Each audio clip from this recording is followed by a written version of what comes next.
vai ficar sentado, né?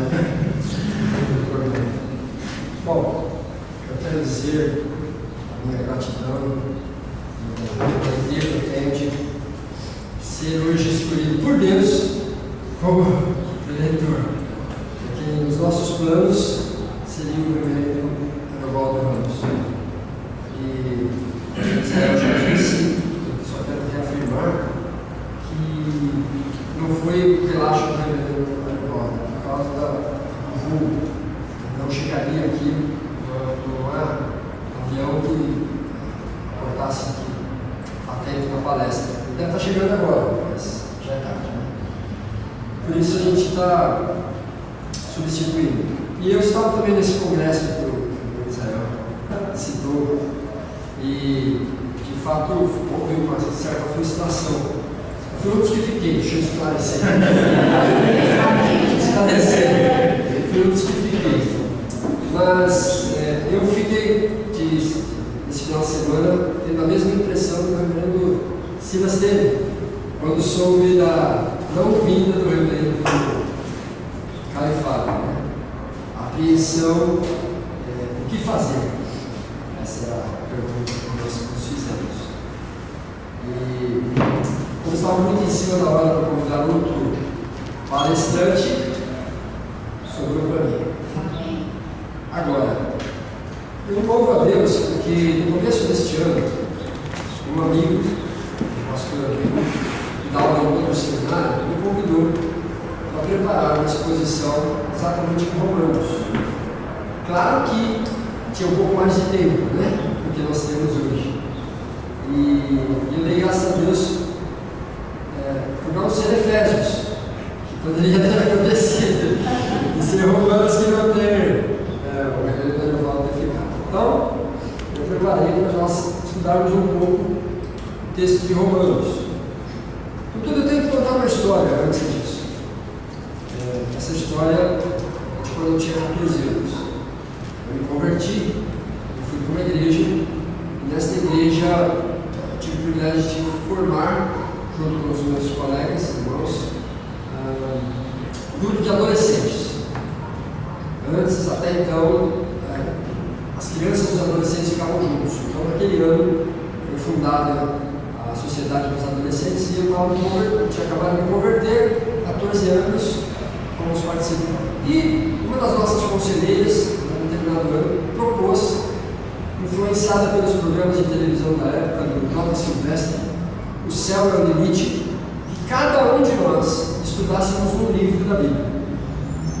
Tinha que ser do Novo Testamento. E eu escolhi Romanos. E comecei a estudar Romanos. E todos os dias eu lia Romanos inteiro. Durante 3 ou 4 meses que durou o concurso. Bom, eu não ganhei. Quem ganhou foi... Bom, eu escolhi Romanos, o outro irmão escolheu Efésios, o outro escolheu Coríntios e tal. Mas quem ganhou foi aquele que escolheu Judas. Eu não sei por que.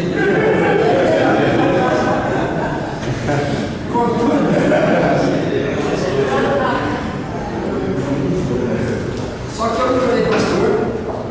Quem escolheu Efésios se tornou presbítero. Quem escolheu Coríntios se tornou presbítero. Quem escolheu Mas aquele que escolheu Judas mal vai na igreja. Às vezes, eu conto essa história porque Romanos transformou a minha vida. Eu acabei de me converter, talvez não fosse o livro mais recomendado para um discipulado, mas foi o que eu peguei. E a profundidade do texto da palavra me impactou de tal maneira que firmou os meus passos e me ajudou a entender a fé cristã. E é por isso que eu me senti privilegiado quando tenho a oportunidade de compartilhar com os irmãos desse texto. É um texto que, obviamente, não é possível compartilhá-lo por inteiro nesse pouco tempo que nós temos. Não é possível. Há muita profundidade aqui, há muita informação, há muita muito material para a formação, mas alguma coisa a gente pode, quem sabe, estudar juntos e compartilhar. Então, eu queria que você abrisse o seu texto de Romanos, capítulo 1.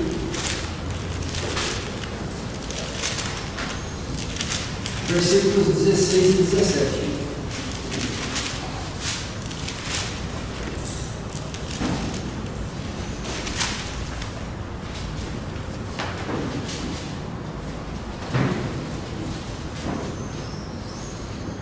A palavra diz: pois não me envergonho do Evangelho, porque é o poder de Deus para a salvação de todo aquele que crê, primeiro do judeu e também do grego.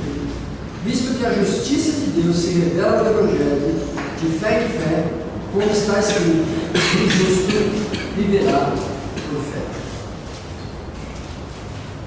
A princípio, quando você começa a ler o texto de Romanos, talvez uma das coisas que mais te chamem a atenção sejam esses dois versículos. E é de propósito, porque praticamente este é o tema da carta. E se nós pensarmos em termos da carta, você tem que entender que esta carta é dirigida a um grupo de pessoas que estão se reunindo na capital do Império, que não se sabe muito bem como que surge esta igreja lá. Há muitos que têm tentado associar o surgimento da igreja ao apóstolo Pedro, mas historicamente é praticamente impossível que isso tenha acontecido. Outros tentam associar a Paulo, mas você percebe que Paulo, ao escrever a sua carta aos Romanos, ele demonstra não conhecer a igreja. Então, seria muito difícil que alguém que tivesse um pouco de juízo substituísse um apóstolo, se ele fosse o fundador daquela igreja, por outro, ainda que eles estivessem vivos, naquele momento que eles estivessem vivos. Seria impensável. Portanto, a conclusão que se tem chegado é de que esta igreja surge não por obra apostólica, mas por obra de leigos. Então ela surge sem uma pregação apostólica efetiva no local. Provavelmente, e ali a suposição, os crentes aqui de Roma estiveram lá no Pentecoste e ouviram a mensagem e voltaram para suas casas trazendo essa mensagem e se reunindo na cidade, em algum local da cidade. Ou então, um dos dispersos foi até Roma e começa a formar a igreja. A igreja é formada basicamente de judeus e de gentios, e livres e escravos. Logo, há uma mistura aqui na igreja de Roma acerca da sua membresia. Paulo não conhece esta igreja e está escrevendo essa carta como uma carta de autoapresentação, porque o objetivo de Paulo é chegar e pregar na Espanha e quer a ajuda dos romanos para isso. Então ele escreve para dizer quem ele é e quem crê. Nessa perspectiva, você tem a carta dividida em duas partes. A primeira parte, do capítulo 1 ao capítulo 11, seria, nós podemos chamar da parte teológica. E a segunda parte, capítulo 12 ao capítulo 16, a segunda parte prática. Como é que a teologia funciona? Como é que a fé vai ser operada no nosso dia a dia? E a primeira coisa que me chama a atenção é acerca disso. Muitas vezes nós acabamos tornando a teologia uma matéria acadêmica, uma matéria apenas de discussão acadêmica. E nós não nos preocupamos em colocá-la na prática, em vivê-la. Então é muito comum nós virmos para para as igrejas, para as nossas igrejas, e glorificarmos a Deus, nós adorarmos ao Senhor e dizermos que Deus é o dono da nossa vida, que Deus é o nosso Salvador em Jesus Cristo, mas ao sairmos de lá, a nossa vida continua sendo exatamente como era antes. Nós tomamos as nossas decisões, nós lutamos para que as coisas saiam do nosso jeito e não do jeito de Deus. Então, não há uma associação da pregação com a prática. Paulo, nesta carta, faz questão de colocar isso de maneira muito palpável. E talvez não dê para a gente estudar tudo, mas aqui fica o desafio de você ler em casa ou estudar na sua igreja esse texto, porque é impressionante como é possível. Teologia é plenamente possível de ser vivida. Plenamente. Mas veja, eu disse que a segunda parte, ela vai do capítulo 12 ao capítulo 16. Eu tenho que dar uma pausa aqui, porque alguns não acreditam nisso. Alguns entendem que o texto do capítulo 16 não faz parte do texto original. Ele é um apóstolo, ele é um adendo. E se você tirar o capítulo 16, você tem o final, o capítulo 13, na verdade, mas você não tem as saudações, que é o que vai ligar esta carta à cidade de Roma. Então, alguns dizem que essa carta é uma carta geral, que se transformou numa carta dirigida a Roma, e que, por causa disso, foi adicionado no capítulo 16, que era fazia parte de uma outra carta, talvez perdida, uma carta perdida do apóstolo Paulo, que tiraram de lá e colocaram aqui, porque acharam que ficava melhor. Talvez você possa seguir por essa linha. Eu acho difícil comprovação. Ainda, mesmo aqueles que dizem que isso seja possível, e de fato é possível, né? A gente não pode descartar, porque nós não temos o original completo, e há muitos originais, há muitos manuscritos que não contêm de fato o capítulo 16, isso é toda a discussão, mas a maioria contém. E seria muito estranho alguém recortar uma carta apostólica para colar uma outra carta apostólica só porque acha que vai ficar mais bonitinho. Até os romanos que lessem o texto agora acrescentavam e dizer, tá bom, mas quando eu recebi a primeira vez eu tinha isso aqui. Ficaria muito estranho. Então, às vezes a gente tem que tomar um certo cuidado com algumas apropriações que muitos estudiosos fazem. Eu acho que é bom para fazer tese, é bom para ganhar nota, mas aí, como é a palavra do Senhor, a gente tem que tomar um certo cuidado para não transformar aquilo numa regra, transformar aquilo numa matéria de fé. Por isso, eu tomo como ponto de partida, que é de Paulo, e o capítulo 16 faz parte integrante da carta que foi enviada pelo apóstolo Paulo à igreja de Roma. Por isso a segunda parte vai do capítulo 12 ao capítulo 16. Bom, você não precisa concordar comigo, mas eu vou partir desse pressuposto. Tá? Veja, quando Paulo escreve a sua carta aos Romanos, ele segue uma linha e ele parte do homem pecador e deixa o homem redimido. Ele mostra como que Deus operou poderosa e maravilhosamente. Ele vai mostrando, em primeiro lugar, capítulo 1 e 2, a depravação do ser humano, tanto do judeu quanto do grego. Como o ser humano se afastou de Deus. E a que ponto ele chega? É muito comum nós lermos, e até para nossa própria edificação, que o capítulo 1 narra aqui a ira de Deus se revelando contra o ser humano.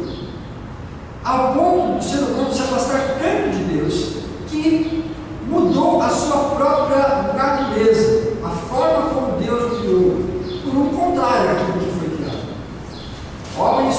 homens e mulheres com mulheres, que isso é uma aberração diante do Senhor. Mas Paulo traz aqui esta verdade. E nós convivemos com isso até hoje. Hoje em dia, há muitas igrejas que têm se levantado para dizer que o amor, Deus é amor, portanto, toda forma de amor é válida em Deus. E há pastores que têm feito casamentos homossexuais. E tem até recebido membros das suas igrejas de homossexuais assumidos e que agora estão propagando a homossexualidade. E há todo medo de que os pastores, com a lei da homofobia, os pastores sejam presos. E talvez isso até aconteça.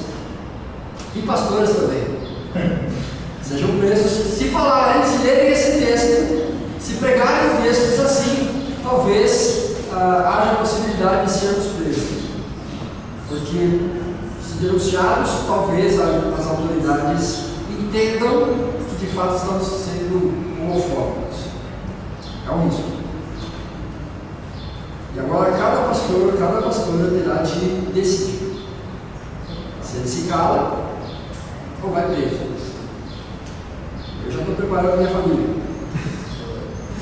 fazendo pé de meia para minha filha, porque faz parte da palavra do Senhor. E Paulo escreve para uma sociedade, uma igreja que está inserida numa sociedade extremamente permissiva.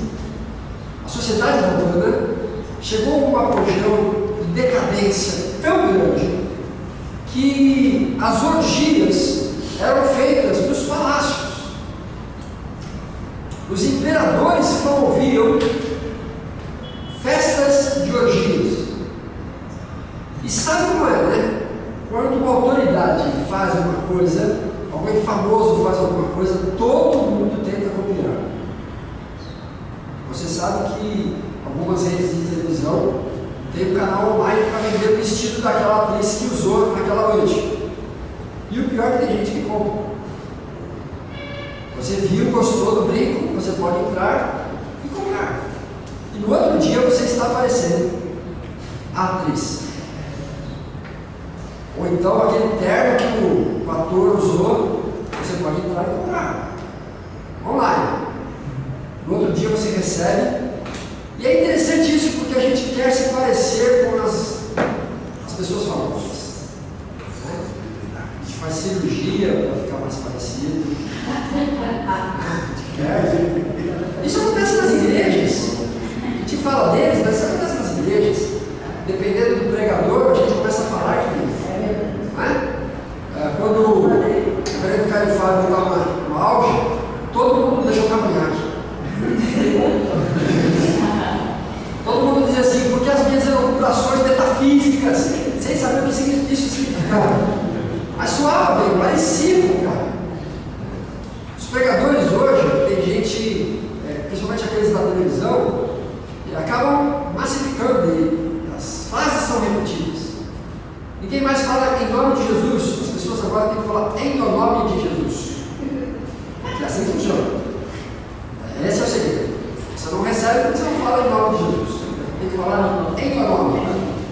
Porque Deus não entende direito quando você fala no nome. Essas coisas acontecem. E Paulo está escrevendo com uma sociedade assim. Mas ele não abre mão de falar da verdade de Deus e mostrar que o ser humano está afastando-se cada vez mais da verdade de Deus. Esse é o ponto do capítulo 1 e do capítulo 2. Paulo vai mostrando que o ser humano, pela sua própria natureza, decide livremente andar longe de Deus. E a sua natureza o carrega cada vez mais. Se você ler os versículos 18 a 27, você vai perceber isso. E Deus, como punição, deixa que eles andem pelas suas próprias cabeças. E isso os arrasta mais e mais para longe. A punição de Deus é é esta. Veja o versículo 24 do capítulo 1. Talvez seja bom a gente ler tudo, só para a gente perceber o que Paulo vai dizer a partir do 24. A ira de Deus se revela do céu contra toda impiedade e perversão dos homens, que detém a verdade pela injustiça. Porquanto o que Deus se pode conhecer, manifesta entre eles, porque Deus lhes manifestou. Porque os atributos invisíveis de Deus, assim o seu eterno poder, como também a sua própria divindade, claramente se reconhecem desde o princípio do mundo, sendo percebidos por meio das coisas que foram criadas. Tais homens são, por isso, indesculpáveis, porquanto, tendo conhecimento de Deus, não glorificaram como Deus, nem lhe deram graças, antes se tornaram nulos em seus próprios raciocínios, obscurecendo-se-lhes o coração insensato. Inculcando-se por sábios, tornaram-se loucos e mudaram a glória do Deus incorruptível em semelhança da imagem de um homem corruptível, bem como de aves, quadrúpedes e répteis. Por isso, Deus entregou tais homens à imundície, pelas concupiscências de seu próprio coração, para desonrarem o seu corpo entre si, pois eles mudaram a verdade de Deus em mentira, adorando e servindo a criatura em lugar do Criador, o qual é bendito eternamente. Amém. Por causa disso, os entregou Deus às paixões infames, porque até as mulheres mudaram o seu modo natural de suas relações íntimas por outro contrário à natureza. Semelhantemente, os homens também, deixando o contato natural da mulher, se inflamaram mutuamente em sua sensualidade, cometendo torpeza, homens com homens, e recebendo em si mesmos a merecida punição do seu erro. E por haverem desprezado o conhecimento de Deus, o próprio Deus os entregou a uma disposição mental reprovável, para praticarem coisas inconvenientes, cheios de toda injustiça, malícia, avareza, maldade, possuídos de inveja, homicídio, conteúdo, dolo, malignidade, sendo difamadores, caluniadores, aborrecidos de Deus, insolentes, soberbos, presunçosos, inventores de males, desobedientes aos pais, insensatos, pérfidos, sem afeição natural e sem misericórdia. Ora, conhecendo eles que a sentença de Deus e que são passíveis de morte, os que tais coisas praticam, não somente as fazem, mas também aprovam os que assim fazem. Vejam, há duas colocações de Paulo aqui, dizendo qual foi a punição de Deus. Primeiro no versículo 24, depois no versículo 26. E uma conclusão: eles agora não conseguem mais reconhecer a Deus, porque se deixaram levar, ou se misturaram e aprovaram o pecado. O pecado, portanto, para Paulo, segue a gente. E a gente não consegue dar. E a partir do capítulo 2, você vai ver que Paulo volta agora a sua atenção para os judeus, que teoricamente tinham melhor possibilidade de conhecerem e servirem a Deus por causa da palavra. Mas, da mesma forma, Paulo vai trabalhar e vai dizer que os judeus, apesar dessa vantagem que eles têm, eles não aproveitaram, não colocaram em prática a teologia que receberam. Logo, não é possível que alguém possa ser salvo apenas por causa de um discurso. Isso vai até o capítulo 3. Quando chega o capítulo 3, há um ponto muito importante que nós temos que parar um pouco para rever. Veja o versículo 23. Tanto judeus quanto gentios são culpados, pois todos pecaram e carecem da glória de Deus. Mas o versículo 24 diz: tanto judeus quanto gentios, sendo justificados gratuitamente por sua graça, mediante a redenção que é em Cristo Jesus, a quem Deus propôs no seu sangue, como propiciação, mediante a fé, para manifestar a sua justiça, por ter Deus, na sua tolerância, deixado impunes os pecados anteriormente cometidos. Vejam, Paulo está agora trabalhando tanto com judeus quanto com gregos, ou com gentios. E ele vem dizendo que tanto um quanto o outro são pecadores.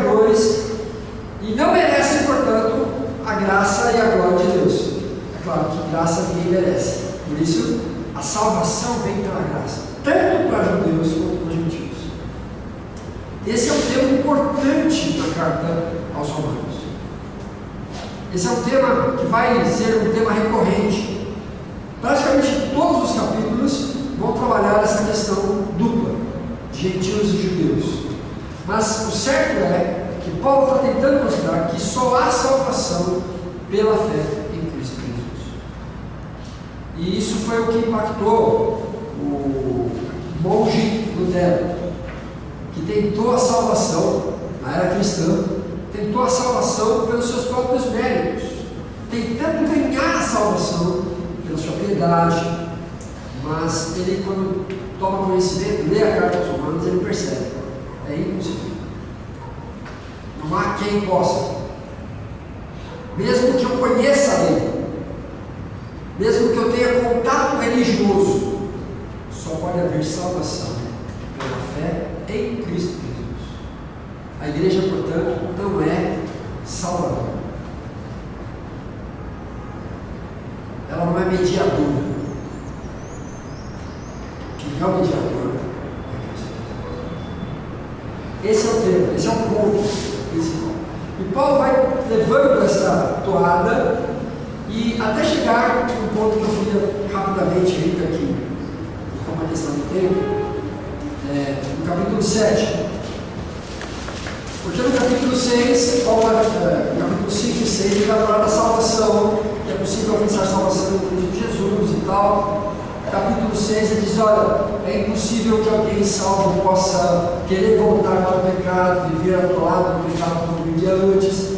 E o capítulo 7 é um grande exemplo que Paulo vai usar, falando sobre o divórcio, ou melhor, divórcio não, a separação por cada morte. Tá? Morreu, estou livre, posso casar de novo. Se o meu marido ou minha esposa, e é interessante que Paulo usa marido ou esposa, mas ele era mau para mim e morreu, posso casar de novo. Mas não posso casar de novo, então é preciso morrer. E aí Paulo vai inverter, porque ele diz, nós morremos com Cristo, para podermos casar com Cristo. A morte tem que ficar claro para o cristão que ele não é mais o mesmo.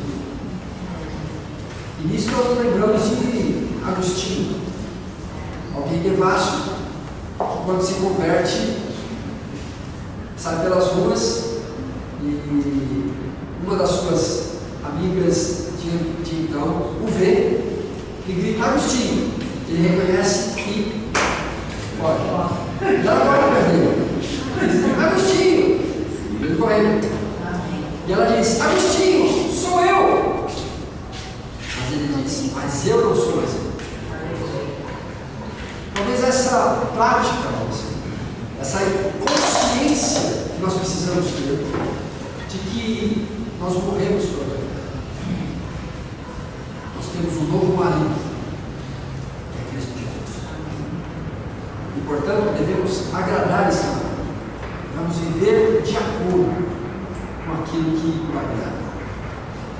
Por isso o capítulo 7 é muito interessante, porque depois de falar isso, Paulo vai trabalhar uma questão que tem trazido uma certa dor de cabeça para os exegetas de plantão, que é a questão de miserável homem sou eu.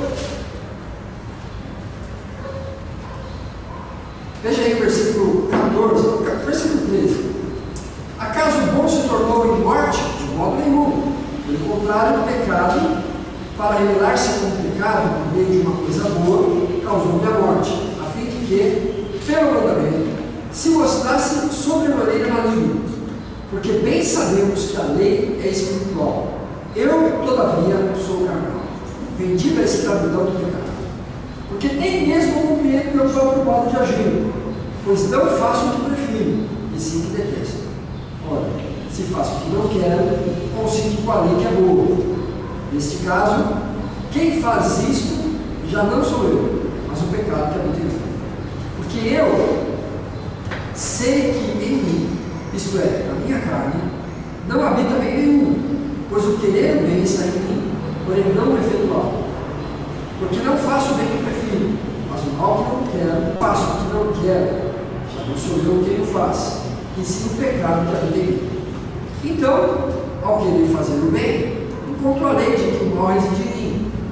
Porque no tocante ao homem interior, tenho prazer na lei de Deus, mas vejo nos meus membros outra lei que, guerreando contra a lei da minha mente, me faz prisioneiro da lei do pecado, que está nos meus membros.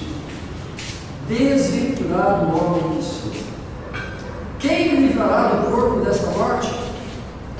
Graças a Deus, por Jesus Cristo, nosso Senhor, de maneira que eu, de mim mesmo, com a mente, sou escravo da lei de Deus, mas, segundo a carne, da lei. Qual que é o problema desse texto? O problema é, Paulo está falando de si mesmo, ou Paulo está falando genericamente do ser humano? É claro que ele está usando o eu aqui, né? Primeira pessoa, do singular, mas essa primeira pessoa aqui se refere a ele mesmo, Paulo, ou é o eu nosso, de cada um de nós? Não há uma concordância entre os estudiosos aqui. Alguns dizem, não, Paulo está falando dele, ele também está incluído, ele é a pessoa, tal, não necessariamente é você, mas ele percebe isso. Outros vão dizer, não, ele se inclui no todo. Esse eu é o todo de cada um de nós. Então eu não sei como é que você vai resolver esse problema. Eu não tenho a solução, quem me dera. Talvez o Arnaldo tivesse, mas eu não tenho. Porque há as duas possibilidades dentro do texto. Mas se você estiver lendo o texto todo, se você separar essa briga, talvez você fique mais em dúvida do que você já está. Mas se você ler o texto todo, parece não fazer muito sentido, depois de Paulo ter usado grego, usado judeu, usado nós para cá, nós para lá, ele de repente diz, ó, eu quero dar meu testemunho pessoal, e o testemunho dele é um testemunho de derrota, de perplexidade diante do pecado. Não parece ser muito natural dentro do texto. A mim, me parece que ele está falando de nós aí, do ser humano. Eu, ele, você, todos nós enfrentamos essa luta no nosso dia a dia. De querer fazer o bem, saber teologicamente o que fazer, mas não fazer. E nisso, eu acho que nós temos um problema para resolver. O Senhor Jesus nos disse um mandamento para nós nos amarmos. E nós transformamos o mandamento em sentimento. E nós dizemos, bem, eu devo amar, mas eu tenho que amar todo mundo mesmo. Eu devo amar. Todas as pessoas que entrarem nesta igreja e forem boazinhas comigo, eu as amarei. Todas as pessoas que confessarem a mesma fé, todas as pessoas que estiverem me apoiando, eu as amarei. Mas não é o que o Senhor nos diz. Por isso, muitas vezes a gente diz assim, eu não amo porque não senti no coração. Será? Eu olhei assim, aí não senti no coração, eu devia amar, fazer alguma coisa por ele. Então, tem paz. Mas espera um pouco. É sentimento ou é mandamento? Se é mandamento, nós não podemos escolher. Mesmo que você não sinta no coração, você tem que fazer. É aí que dá. Essa luta diária é uma luta que nós travamos. Como saber a quem dirigir o seu amor? Como saber como colocar na prática esse amor? Eu, no acampamento, estive com um jovem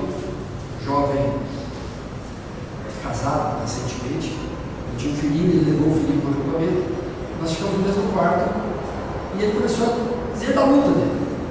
Ele tinha um cunhado que era deficiente mental, e a esposa dele tinha que ajudar a mãe a cuidar do irmão. Ele disse: mas eu quase não tenho minha esposa, porque ela cuida do meu filho, cuida da nossa casa, vai para a casa da mãe para ajudar a mãe a cuidar do irmão. O que é que eu tenho a ver com a família deles? Eu não tenho nada a ver com isso.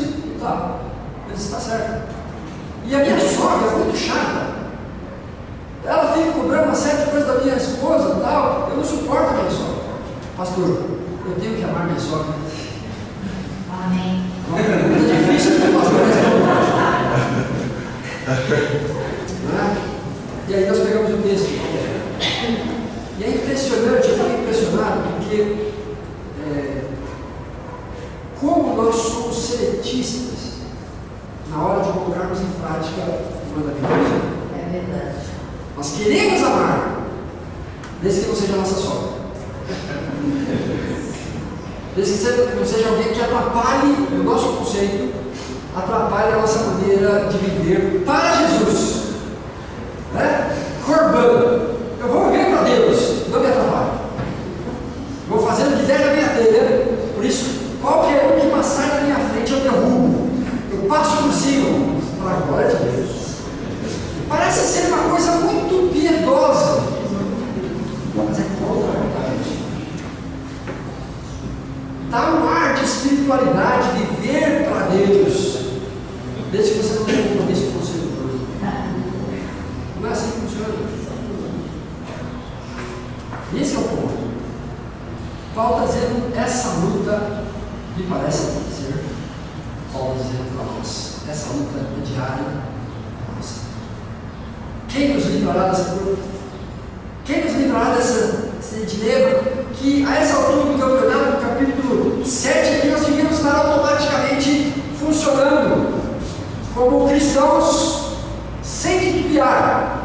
Faríamos a vontade de Deus com alegria, com prazer, glorificando. Já fomos salvos.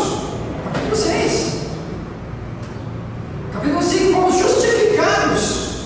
Fomos até glorificados, segundo o apóstolo Paulo. No capítulo 7, cá estamos nós de novo, lutando contra o pecado. Mas o capítulo 8, que é o clímax da carta, é fundamental. Você não pare de ler no capítulo 7. Tá? Faça essa experiência. Você está lendo, aí normalmente a gente lê por capítulo. Aí chegou no capítulo 7, você, chegou no final de semana, você só vai ler na segunda-feira. Não dá tempo, né? Final de semana não dá tempo, só na segunda-feira. Aí você não vai pegar o fim da meada. Vejam que termina assim: ó, desventurado do homem que sou, quem me livrará do corpo desta morte?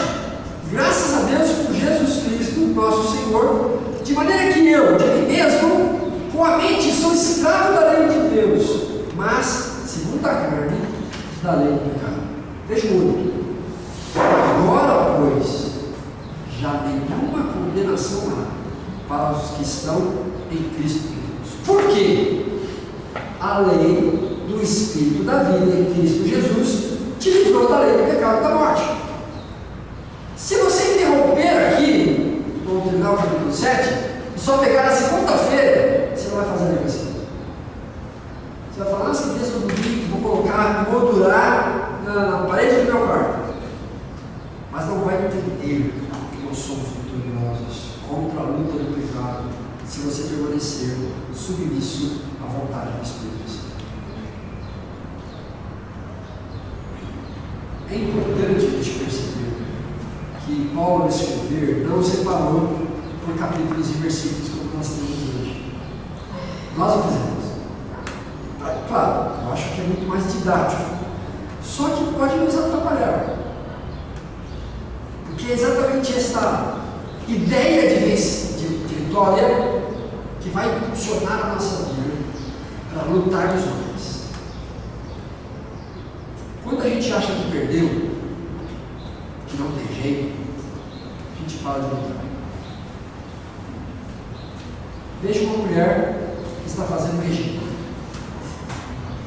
Ela diz: eu quero ficar com o corpo da Débora Seca.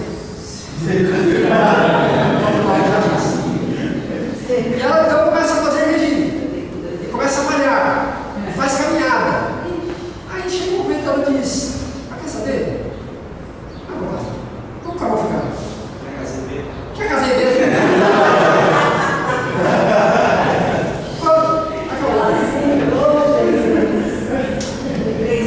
E ela desiste. E por que desiste? Não é que ela para de comer. Não é porque ela. Não. Já que eu vou ficar mesmo, então. Veja o rapaz que quer conquistar o truque. O rapaz que quer conquistar a garota. Chega na igreja todo. Ele dá bem vinho de maionese, todo fortão. Casou. Todo aquele músculo se concentra. A outra mulher desistiu. Eu não sei como que é aqui. Mas tem gente que está considerando antes. E ao desistir, ele começa a fazer tudo aquilo que não é recomendável fazer. Por quê? Tanto faz. Quando a gente luta contra o pecado e acha que vamos perder, tanto faz. Paulo, o grande apóstolo Paulo, está perdendo. Então quem sou eu? Tanto faz. Paulo é significativo. Capítulo 6 diz: nós não podemos viver atolados no pecado.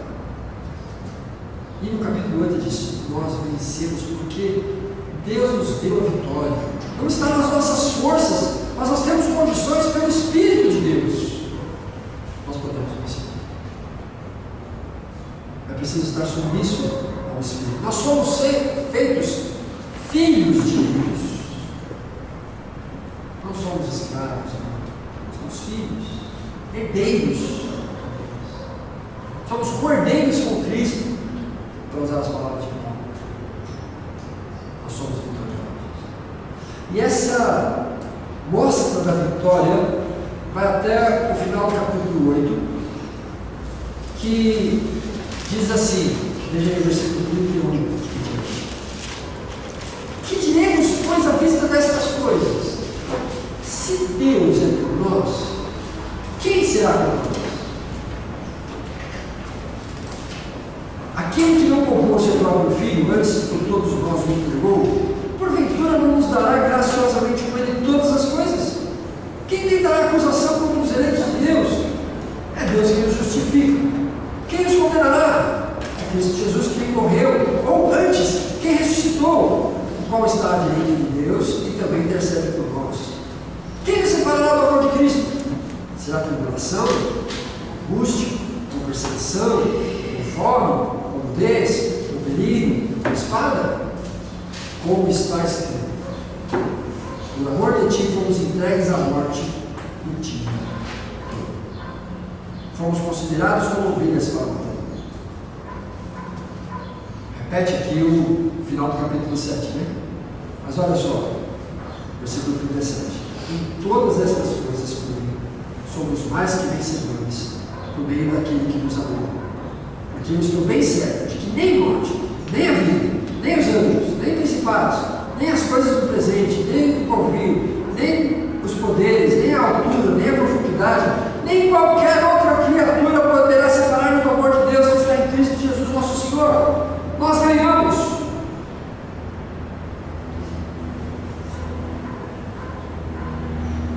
Ele, no final do capítulo 8, ele repete, no final do capítulo 7, falando da desventura, da luta, mas ele diz: nossa, ganhou. Capítulo 9 e 10, aí tem um problema sério, até o 11 na verdade, que é a questão judaica. E aí, há mais expressão ainda. porque alguns entendem que, baseado nesse texto, que os judeus, como nação, se converterão no final. E aí nós temos que olhar para Israel, segundo eles, olhar para Israel como o relógio do mundo. Israel vai mostrar para nós, através da sua conversão, de que Deus estava certo ao escolhê-los como povo. E outros vão entender que não é Israel como nação, mas Israel como eleito. Os eleitos de Israel, aqueles que Deus escolheu, é que vão participar como povo de Deus. Por que a discussão? Porque a proposta de um é que Deus tenha dois povos, ou tenha o povo judeu como seu povo, e a igreja como um paliativo, algo que vai tapar o buraco entre a rejeição de Israel e a conversão de Israel. Nesse meio de caminho temos a igreja, mas o objetivo de Deus não é a igreja, é Israel. Outros vão dizer não, Deus tem um povo que se manifestou em Israel e se manifesta hoje e até o final na igreja. Todos os que não eram de Israel antes podiam se converter e se tornariam um povo de Deus, prosélitos, os judeus chamariam, né? Mas se converteriam. E agora, todos os judeus podem também se converter e se tornarem membros da igreja, como parece ser o ponto desde o princípio que nós vimos lá, tanto do judeu como também do grego. Então, a mim, parece que Paulo não está dizendo que Israel se converterá como nação no final, mas sim que a igreja é o Israel de Deus. Esse é um texto bastante complicado, que talvez devêssemos estudar uma semana teológica só essa questão, né? Porque há muito debate, há muita controvérsia, há pontos para os dois lados, temos que reconhecer isso, mas eu estou tentando seguir uma lógica do apóstolo Paulo no texto todo. Se no capítulo 1 em diante, até o capítulo 9, o judeu tinha que se converter, não me parece muito provável que ele diga agora que o judeu no final pode se converter. Até porque Paulo não está sabendo ainda quando é o final. Podia ser no outro dia. Todos nós sabemos que os apóstolos esperavam a redenção de Israel para seus dias. Então, ainda que nós tenhamos uma visão muito mais clara hoje de que eles não tinham uma visão tão precisa, para eles esperavam aqueles dias. Então, não me parece muito lógico que Paulo esteja dizendo aqui que Israel vai se converter ao mundo. Mas pode ser que eu esteja errado e pode ser que seja isso. Mas acho interessante que o exemplo que Paulo usa aqui no capítulo, desses capítulos sobre Faraó. Você reparou? Faraó é alguém que Deus levantou para preterir. Deus levanta Faraó, diz para Moisés, vai lá e diz para Faraó, eu vou endurecer o coração de Faraó, ele não vai te ouvir. Mas você vai lá dizer para ele, vai deixar no povo.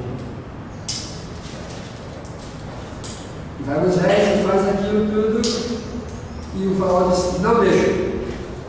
Então tome 10 pragas. Na última, o Faraó diz, tudo bem, pode sair. E depois se arrepende. Deus diz, Paulo está dizendo, Deus não tem direito de usar da massa quando ele quer.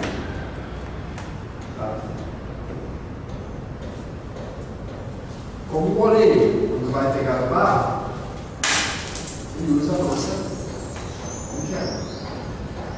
Ele pode tanto fazer da mesma massa uma caixinha de joias, como da mesma massa um pinico. E o pinico não pode perguntar: ei, por que a sua pinico não sou caixinha de joias? Quem decide? O poder. Paulo usa esse exemplo para falar de Israel. Acho bastante interessante a gente veja que Paulo não está ligando. Ele quase dizendo só que eu preferia ser anátema, separado de Cristo, por amor de Deus, compatriotas, porque eles têm muitas vantagens. Até o Cristo vem deles, mas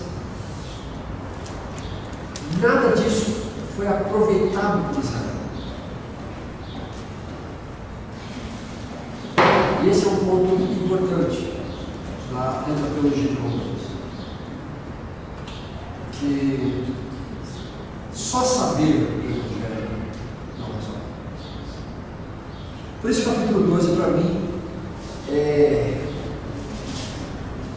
muito importante. Ainda que a gente tenha que terminar a parte teológica com aquilo que o rei de Israel citou bem, qual a profundidade das riquezas, da sabedoria e do conhecimento de Deus, Paulo vai colocar na prática todo este conhecimento. E ele começa falando, versículo 1, capítulo 12. Eu já estou terminando, tá? Paulo nos pois, irmãos, pelas misericórdias de Deus, que apresenteis o vosso corpo por sacrifício vivo, santo e agradável a Deus, que é o vosso culto racional. E não vos conformeis com este século, mas transformai-vos pela renovação da vossa mente, para que experimenteis qual seja a boa, agradável e perfeita vontade de Deus. Porque pela graça que me foi dada, digo a cada um dentre vós, que não pense em si mesmo, além do que convém. Antes, pense com moderação, segundo a medida da fé que Deus repartiu a cada um. Então veja, ele faz uma proposta, que nós tenhamos uma maneira de viver diferenciada. Diferenciada, obviamente, do mundo, conceito do mundo.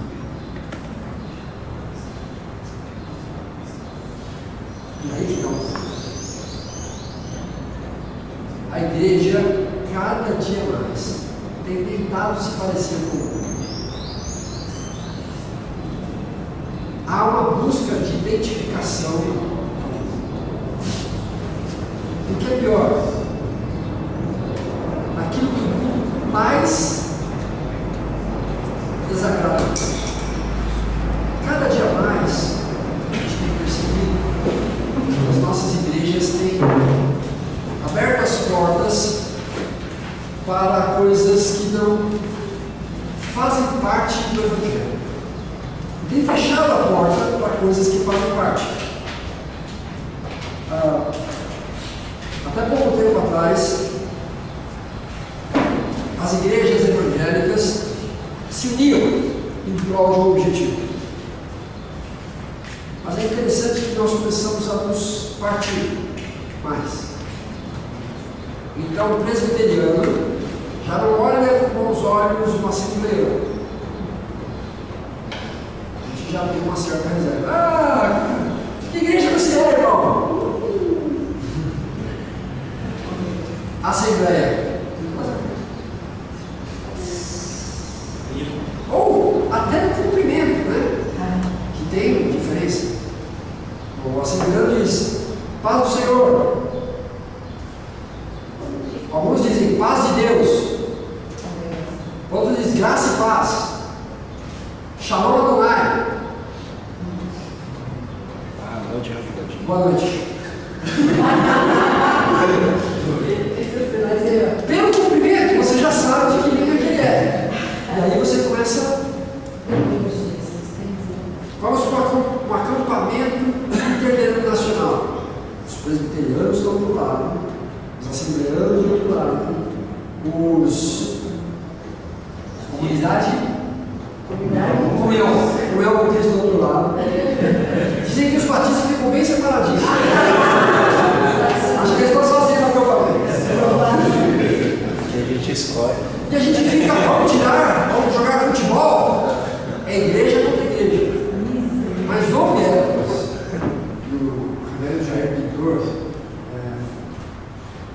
participou disso, que as igrejas faziam intercâmbios entre si. Eu digo isso porque eu pastorei uma igreja em que a igreja foi muitas vezes lá, na época do João Silva. Eles eram muito amigos, né? Ele já faleceu. Eles eram muito amigos e o pessoal se lembra muito. Mas é difícil um presbiteriano pregar numa igreja batista, um batista pregar numa assembleia, um assembleano pregar numa presbiteriana. É difícil isso. E é interessante que nós batemos no peito dizendo: eu sou dessa denominação e eu estou certo e tal. Ok, não vou nem dizer que você está errado, mas o jeito que você está fazendo não me parece ser bíblico. E nós fechamos para as coisas que Deus mandou e abrimos para as coisas do mundo. Nos acostumamos com o poder, por exemplo. O meu nome tem que aparecer na frente. Não pode ser. Palestra sobre Romanos, mensagem de Romanos e o meu nome. Não tem que ser. César, reverendo César, palestra sobre Romanos. A gente acaba. E é tão bom quando as pessoas vêm cumprimentar a gente e dizem assim: doutor, a gente fica tão vaidoso. Disse: eu sou vaidoso em nome de Jesus. Agora é nada. Isso é coisa do mundo. Paulo vai dizer aqui, capítulo 12, em diante, como é que você vai viver? A primeira coisa que ele cobra: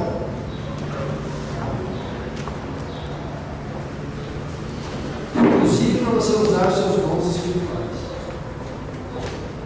Tem mais. Como é que você trata as suas autoridades? Qual a sua visão sobre a autoridade? Esses dias eu estive visitando o subprefeito da nossa região e a minha função lá era ler o texto aqui, Romanos 13. E ele disse: tem isso na Bíblia? Uau!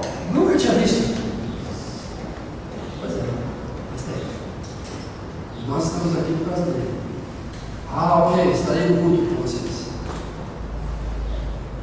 Veja, não foi colocado ontem. Mas é que a gente não vive isso. A gente quer brigar com a autoridade. A gente quer discutir. A gente quer que ele faça, que ele não cobre o imposto sobre nós. A gente quer que ele não aplique a multa devida, mas não quer que ele aplique.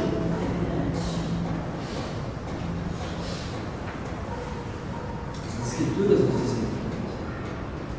Então, quando você vai lendo, capítulo 14, vou deixar você ler em casa, porque muita coisa legal aqui, que se eu começar não para mais. Eu estou com medo de começar. Então, capítulo 15. Nós que somos fortes, devemos suportar as debilidades dos fracos e não agradar-nos a nós mesmos. Você já viu esse texto aí? Quem foi que colocou esse texto aí?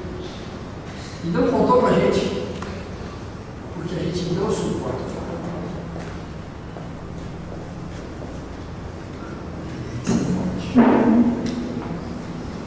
A gente quer que todo mundo suporte a gente. E toda a igreja, parece que Deus faz de propósito. Tem um cara que é super chato. Esse cara eu também tenho. Deu ódio. Não é verdade? Toda igreja tem um lá que não gosta de nada. Porque eu quero chorar. Assim, não, tudo bem, vamos fazer um horário. Vai lembrar de novo. Nada tá bom para ele. E você fica torcendo para Deus levá-lo para qualquer lugar.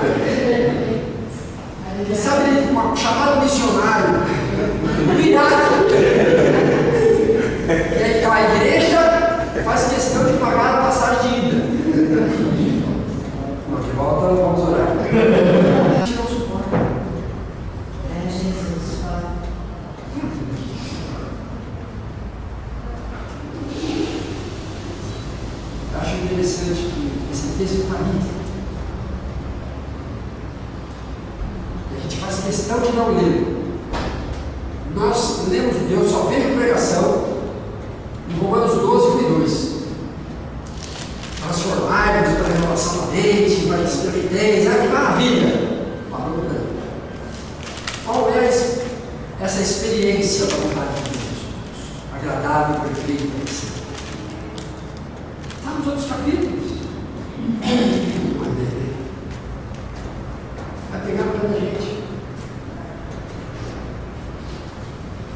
Mas olha, se você ler, eu tenho certeza que o Espírito Santo, no capítulo 8, vai te fortalecer e vai te dar vitória sobre as suas lutas pessoais. Isso é o desafio deles. Ao termínio, assim, vamos para lá. Não fica só na sabedoria, no conhecimento, na teologia. Vamos praticar essa coisa. É com a sua esposa, é com o seu filho, é com o seu professor, é com time de futebol no final de semana, só um sábado, tá? Domingo você vai para a igreja. Na sua igreja, vamos colocar em prática a teologia dessa coisa.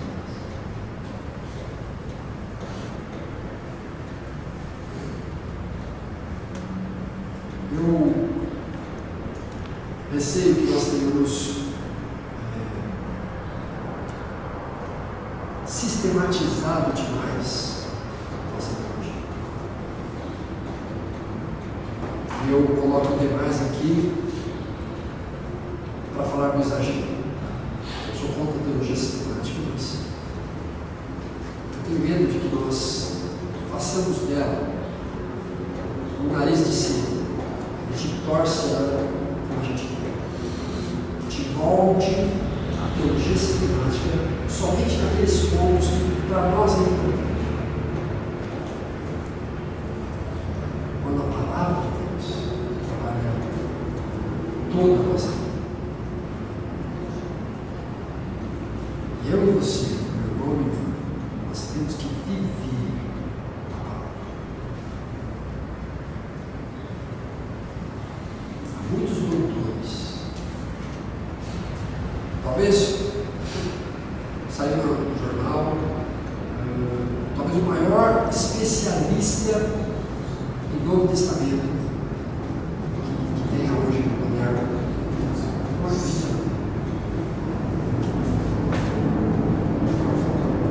Talvez a gente se acostume tanto com as escrituras que você desliga. É só um livro para se estudar, um livro para ganhar dinheiro, um livro para trabalhar, para falar alguma coisa para aquele monte de gente que acredita, mas você mesmo. E assim como eu comecei, eu vou terminar com uma história. Tá? Dizem que, essa, pelo menos dizem que é verdadeira. Um pastor foi pastor daquela igreja durante 15 anos, já no final da sua carreira, para ser jubilado. No finalzinho, a igreja se mobilizou, ele foi o nosso grande pastor, ele está se jubilando, vamos fazer uma surpresa. E aí fizeram uma festa surpresa do pastor, mas compraram um apartamento e um carro zero para dar de presente para o pastor no último momento da seu ministério. Né? Ok. Aí fizeram toda aquela festa, tal, prepararam tudo. E aí o pastor foi pego de surpresa. Ó, a festa aí. Sabe o que é festa? Sempre come as ideias e tal. Tá, uma Coca-Cola para lá, um sanduíche para cá e tal. Aí vamos. Quer falar alguma coisa, pastor? Ele falou, eu quero falar. Eu queria dizer para vocês que durante esses 15 anos que eu ensinei vocês, agora que eu não sou mais pastor, eu posso falar. Eu não acredito em nada daquilo. Eu falei para vocês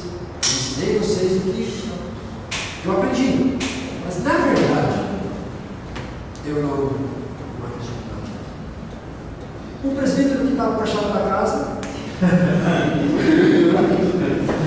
Por isso, eu quero pedir desculpa para vocês, mas olha, gente, esse negócio de evangelho, de salvação, tudo isso é. O que estava com a chave do carro. E foi um dos momentos mais tristes daquela igreja. Por quê? 15 anos. Meu filho nasceu. Já é uma adolescente revoltada.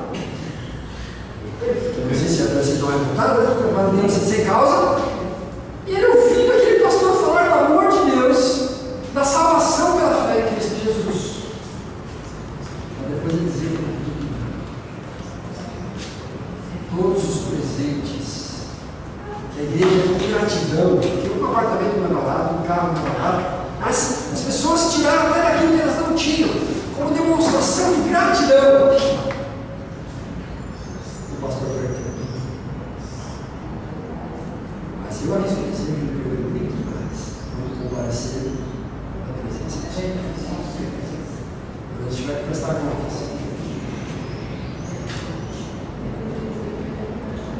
Por isso, meu medo, a teologia fica só na nossa cabeça. A teologia é algo que se Deus os ajude. Amém. Obrigado. Amém.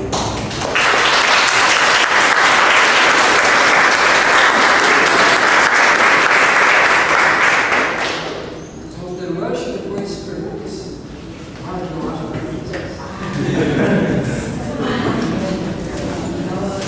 Vai negar.